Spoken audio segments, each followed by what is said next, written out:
नमस्कार प्यारे भैया बहनों, आप देख रहे हैं विद्या भारती मैथ्स। और आज के इस वीडियो में हम कक्षा 10वीं गणित के प्रश्नावली 1.2 के दूसरे सवाल को हल कर रहे हैं। तो चलिए वीडियो को अपन स्टार्ट करते हैं। दूसरा सवाल हमें दे रखा है, पूर्णांकों के निम्नलिखित युग्मों के महत्तम समापवर्तक और लस लघुत्तम समापवर्तक ज्ञात कीजिए तथा इसकी जांच कीजिए कि दो संख्याओं का गुणनफल बराबर महस इंटू लस, मतलब जांच भी करना है कि दो संख्याएं जो दे रखी है उनका गुणनफल मतलब आपस में गुणा किसके बराबर होना चाहिए। जो अपन लस और महस निकालेंगे हम दोनों के गुणनफल के बराबर होना चाहिए। तो पहला अपने को दो संख्या दे रखी है 26 और 91। इन दोनों संख्याओं को अपने को लस और महस निकालना पड़ेगा और फिर जांच भी करना है कि जांच करने पर देखना है कि ये दोनों बराबर आते कि नहीं। तो चलिए इसको हल करते हैं। तो सबसे पहले 26 के अपन अभाज्य गुणनखंड करेंगे तो ये क्या हो जाएंगे 2 गुणित 13, क्योंकि 13 दूनी क्या हो जाएंगे 26। इसी प्रकार से 91 के अभाज्य गुणनखंड करेंगे तो 13 91, 13 गुणित 7 या 7 गुणित 13, ये अभाज्य गुणनखंड हो गए। अब अपने को दोनों का लसा और मासा निकालना है। तो पहले लिखेंगे 26 और 91 का लसा। ठीक है, अब लसा में क्या है कि यहाँ 2 है, तो यहाँ 2 है क्या, नहीं है। तो लसा में क्या करते हैं, अधिकतम घातों को लेते हैं यदि उभयनिष्ठ होता है तो, और उभयनिष्ठ नहीं होता है तो सारे को लेंगे। तो यहाँ 2 गुणित 13 यहाँ पर भी और 13 यहाँ पर भी, लेकिन यहाँ 13 की घात 1 है, ऊपर कुछ भी नहीं तो 13 सिंगल है, और यहाँ पर भी 13 है तो यहाँ पर क्या ले लेंगे 13 को ले लेंगे, 1 13 को गुणित यहाँ 7 है, ऊपर 7 नहीं है तो 7 एक बार ले लेंगे। ठीक, और कुछ भी नहीं बचा, सब हो गया। तो ये हो जाएगा 13 दूनी 26 गुणित 7, इसका गुणा करेंगे तो ये 7 छंग 42 का 2 4 7 दून 14 और 4 18। तो अपना लहसा कितना आ गया 182। अब अपने को मासा निकालना है तो यहाँ लिखेंगे 26 और 91 का मासा बराबर। तो मासा वाली कंडीशन में क्या होता है, जो उभयनिष्ठ होता है उसी को लेते हैं, और उभयनिष्ठ में भी सबसे छोटी घात को। तो यहाँ 2 है, यहाँ 2 नहीं है तो 2 को नहीं लेंगे। यहाँ 13 है, 13 यहाँ पर भी है, लेकिन छोटी घात को लेंगे तो 13 के ऊपर भी यहाँ पर भी एक घात है और यहाँ पर भी एक घात है, दोनों जगह एक है। तो क्या ले लेंगे 13 को ले लेंगे। और भी क्या उभयनिष्ठ है, 7 यहाँ है लेकिन 7 यहाँ नहीं है। ठीक है, तो और कुछ भी नहीं बचा, तो अपना मासा कितना आ गया 13 आ गया। ठीक, अब लसा और मासा निकाल दिया, अब अपने को क्या करना है जांच करना है। तो यहाँ लिखेंगे जांच। ठीक है, क्या जांच करना है, दो संख्याओं का गुणनफल बराबर लसा गुणित महसा। तो यहाँ लिखेंगे दो संख्याओं का गुणनफल बराबर महसा गुणित लस। ठीक है, इसकी जांच कर लेते हैं। तो दो संख्याएं कौन कौन सी है 26 और 91। तो ये हो जाएगा 26 गुणित 91 बराबर महसा कितना आया अपना 13, तो यहाँ लिखते हैं 13, और लसा कितना आया 182। ठीक है, इन दोनों को आपस में गुणा कर देते हैं। चलिए गुणा करके देख लेते हैं अपन। 91 में गुणा करना है 26 का, तो 6 कम 6 9 6 54, 2 एकम 2 9 दूनी 18। तो ये गुणा जोड़ लेंगे तो 6 4 और 2 6 8 और 5 13 का 3 हसीला 1 2। तो ये गुणा कितना है 2366। तो ये हो गया 2366 बराबर। इधर भी गुणा कर लेते हैं।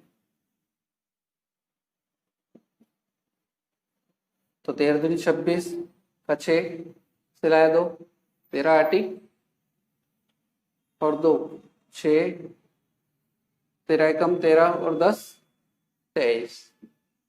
तो ये भी कितना आ गया 2366। तो दोनों बराबर हो गए, इधर भी 2366 और इधर भी 2366। तो दोनों बराबर आ गए, तो अपन लिख देंगे जो कि सत्य है, जो कि सत्य इस प्रकार से अपन दी गई संख्या दो जो संख्या थी उसका लस और मस निकाल सकते हैं और फिर उसकी जांच भी कर सकते हैं। तो ये दोनों बराबर आ गए, मतलब अपना लस और मस बिल्कुल करेक्ट है। तो इस प्रकार से ये दूसरे सवाल का पहला भाग कंप्लीट होता है। ठीक है, चलिए बढ़ते हैं अगले दूसरे भाग की तरफ।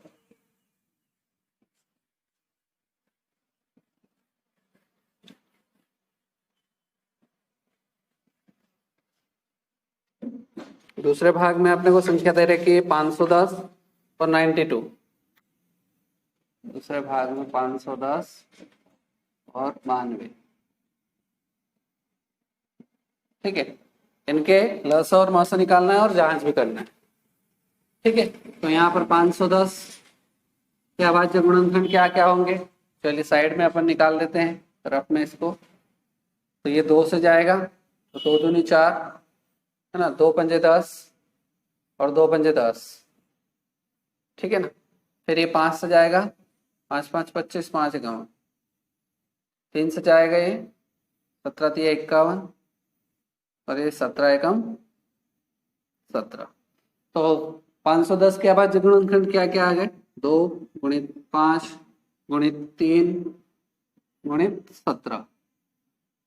ठीक है, अब इसमें कोई भी कॉमन मतलब 2 बार नहीं आ रहा, इसलिए सब सिंगल ही है।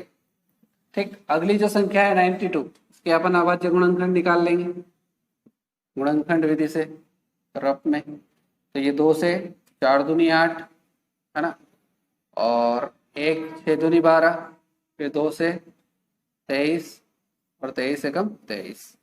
तो ये हो जाएगा 2 गुणित 2 गुणित 23। ये इसके क्या आ गए, 92 के अभाज्य गुणनखंड आ गए। ठीक है, ये अपने को रफ में समझने के लिए। अपने को लस और मस निकालना है, तो यहाँ लिखेंगे 510 और 92 का लस बराबर। अब यहाँ 2 बार आया है तो इसको अपन ऐसा भी लिख सकते हैं, 2 की घात 2 गुणित 23। ठीक है, ताकि अपने को लस और मस निकालने में जब बड़ी घात लेंगे तो डायरेक्ट यही ले लेंगे, 2 बार नहीं लिखना पड़ेगा। ठीक है ना, अब लस में देखेंगे अपन, यहाँ 2 है और यहाँ पर भी 2 है, तो यहाँ 2 की घात 1 है, इसके ऊपर घात 1 है और यहाँ 2 की घात 2 है। तो लस में अपन बड़ी घात को लेंगे, तो ये 2 की घात 2 गुणित, यहाँ 5 है, यहाँ 5 नहीं है, तो यहाँ क्या लिख देंगे 5 आ जाएगा, इंटू यहाँ 3 है, यहाँ 3 नहीं है, तो यहाँ 3 ले लेंगे, इंटू यहाँ 17 आ जाएगा, इंटू यहाँ 23 बचा है, ये 23। इन सबका आपस में गुणा कर लेंगे।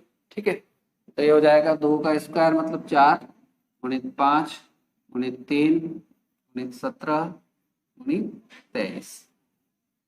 ठीक है, तो ये हो जाएगा 5 चौक 20, 20 या 60, तो ये 60 गुणित 17 गुणित 23। इन सबका आपस में गुणा करेंगे तो अपना आ जाएगा गुणा 23,460। ठीक है, क्या इन सबका गुणा करने पर ये आएगा। ठीक है, आप गुणा करके देख लेना बोले। अब अपना ये लस आ गया, आपने को मासा निकालना है, तो यहाँ लिखेंगे 510 और 92 का मासा मातम समापवर्त बराबर। ठीक है, अब मासा में अपन सब जो उभयनिष्ठ होगा उसकी सबसे छोटी घात को लेंगे। तो यहाँ उभयनिष्ठ क्या है, इस पूरे में क्या कॉमन निकल रहा है इन दोनों में से, यहाँ 2 है, यहाँ भी 2 है, लेकिन यहाँ 2 की घात 2 है और यहाँ 2 की घात 1 है। अपन सबसे छोटी घात को लेंगे, 2 की घात 1। ठीक है, और भी कुछ कॉमन आ रहा है कि यहाँ 5 है, यहाँ 5 नहीं है, यहाँ 3 है, यहाँ नहीं है, यहाँ 17 है, यहाँ नहीं है, यहाँ 23 है, यहाँ पर नहीं, और कुछ भी नहीं आ रहा। तो अपना मासा कितना हो जाएगा, 2 हो जाएगा। अब लस और मासा निकल गया, अब अपने को क्या करना है, जांच करना है। तो यहाँ लिखेंगे जांच, जांच, और लिखेंगे दो संख्याओं का गुणनफल, दो संख्याओं का गुणनफल बराबर मास गुणित लस। ठीक है, ये लिख दिया। अब दो संख्याओं का गुणनफल, दो संख्याएं क्या है अपनी, 510 गुणित 92। ठीक है, और मासा कितना है अपना 2, ये 2, और लसा कितना आया 23,460। 23,460। अब इन दोनों का गुणा क्या होना चाहिए, बराबर होना चाहिए। तो चलिए गुणा करके देख लेते हैं पहले इसका। तो अपन 51 में गुणा कर लेते हैं 92 का, 92 में 51 का कर लेंगे और जो आएगा उसमें एक शून्य लगा देंगे। तो ये 2 5 दूनी 10, 1 9 5 45 और 1 46, ये 0 लगा दिया। 2 9 6 4 46,920। ठीक है, कितना आया गुणा करने पर, 46,920। अब इधर गुणा करेंगे तो यही आएगा अगर, तो अपना उत्तर सही है। तो ये 2 से करेंगे तो 0, 6 दूनी 12 का 2, हासिल आया 1, 4 दूनी 8 और 1 9, 3 दूनी 6 और 2 दूनी 4। तो इधर और इधर दोनों क्या आ गए, बराबर आ गए। तो यहाँ लिख देंगे जो कि क्या है, सत्य है, जो कि सत्य है। तो इस प्रकार से अपना ये दूसरा भाग पूरा होता है। ठीक, अब अपना इसमें एक भाग और दे रखा है, तीसरा भाग, तो भी अपन हल कर लेंगे। कुछ भी नहीं है, यदि आपको एक बार समझ में आ गया और आप एक बार इसको कॉपी में उतारेंगे और एक बार बिना देखे करेंगे तो आपको अच्छे से समझ में आ जाएगा। ठीक है ना। और आप जितना ज़्यादा प्रैक्टिस करोगे उतना आपका अभ्यास बिल्कुल करेक्ट हो जाएगा। चलिए, तीसरी जो अपने को 2 संख्या दे रखी है, वो तीसरी संख्या है 336 336 और दूसरी संख्या है 54। ठीक है ना। इनके अपने को लसा और मासा निकालना है और जांच करना है। ठीक है, तो इधर रफ में फिर से वही 336 के अभाज्य गुणनखंड 2 से चला जाएगा, 2 एकम 2, 2 छन 12 और 8 दूनी 16, फिर 2 से 8 और 4 दूनी 8, फिर 2 से 4 2, फिर 2 से 21, फिर 3 से 7 या 21 और 7 एकम 7। तो 336 के अभाज्य गुणनखंड क्या आ गए, 2 4 बार, तो ये 2 2 3 4 और 3 कितनी बार है, 1 बार है, गुणित 3 गुणित 1 बार में कितना है, 7। ये इसके 336 के अभाज्य गुणनखंड आ गए। ठीक है, अपनी जो दूसरी संख्या है 54, ये भी अपनी गुणनखंड निकाल लेते हैं। ये 54 2 से चला जाएगा, 2 दूनी 4 और 27 एकम, सॉरी 3 से चला जाएगा, 3 नम 27, 3 तिया 9, 3 एकम 1। तो जो 54 आया उसके अभाज्य गुणनखंड क्या आ गए, 2 गुणित 3 गुणित 3 गुणित 3, 2 गुणित 3 गुणित 3 गुणित 3। ठीक है, अब इसको अपन क्या कर देंगे, सरल लिख देंगे इसको। ये 2 4 बार है तो अपन यहाँ 2 की घात 4 गुणित 3 1 बार है और 7 भी 1 बार, इस प्रकार से लिख देंगे। अब यहाँ पर 2 1 बार है तो ये 2 और 3 कितनी बार है, 1 2 3, तो 3 की घात 3। ठीक है, अब अपने अभाज्य गुणनखंड करने के बाद अब अपन लसा और मासा निकालेंगे। तो यहाँ लिखेंगे 336 और 54 का लसा। तो लसा बराबर, यहाँ आप देख रहे हैं 2 की घात 4 है और यहाँ 2 की घात 1 है। तो लसा में अपन बड़ी घात लेंगे, तो क्या लेंगे, 2 की घात 4 को लेंगे गुणित, यहाँ 3 है और इसके ऊपर घात 1 है और यहाँ 3 की घात 3 है, तो क्या लेंगे अपन, बड़ी घात को लेंगे, 3 की घात 3 को लेंगे गुणित। ये हो गया, ये हो गया। अब क्या बचा, 7 बचा है, तो 7 सिंगल ही है और यहाँ नीचे नहीं। ठीक है, अब इसको सरल करेंगे तो ये कितना हो जाएगा, 2 की घात 4 मतलब 2 का 4 बार गुणा करेंगे तो 2 दूनी 4, 4 दूनी 8 और 8 दूनी 16 और 3 का क्यूब करेंगे तो 3 का क्यूब कितना होता है, 27 गुणित 7।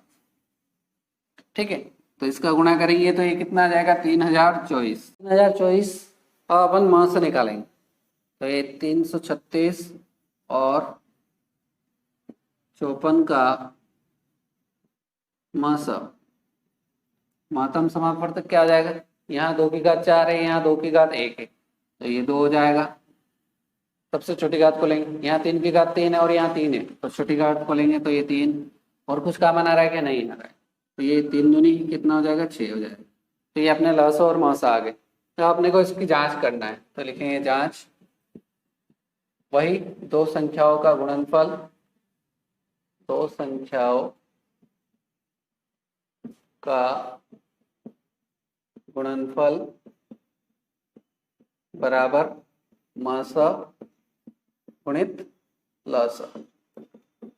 ठीक है, दो संख्या है, क्या क्या दे रखी, 336 और दूसरी है 54, बराबर मस कितना है अपना 6, तो ये 6 गुणित लस कितना है 3024। तो इसका आपस में गुणा करेंगे तो ये गुणा आएगा 18,114, 18,144, सॉरी। और इसका चेक कर लेते हैं, 6 चौक 24 का 4 हंसिलाया 2, 6 दूनी 12 और 2 14 का 4 हंसिलाया 1 और 6 तिया 18। तो ये दोनों क्या आ गए, इधर भी 18,144 और इधर भी 18,144, तो जो कि क्या है, सत्य है, जो कि सत्य है। तो ये इस प्रकार से अपना दूसरा सवाल पूरा हुआ। उम्मीद करता हूँ कि ये वीडियो आपको अच्छा लगा होगा। यदि वीडियो अच्छा लगा हो तो इस वीडियो को लाइक करना, तथा अभी तक यदि आपने इस चैनल को सब्सक्राइब नहीं किया तो चैनल को सब्सक्राइब करके बेल आइकन को प्रेस कर देना, जिससे आपको आने वाले वीडियो का अपडेट प्राप्त हो सके और गणित कक्षा 10वीं में आज अच्छे से तैयारी करके अच्छे से अच्छे अंक ला सके। तो आज के वीडियो में इतना ही, मिलते हैं नेक्स्ट वीडियो में। जय हिंद, जय भारत।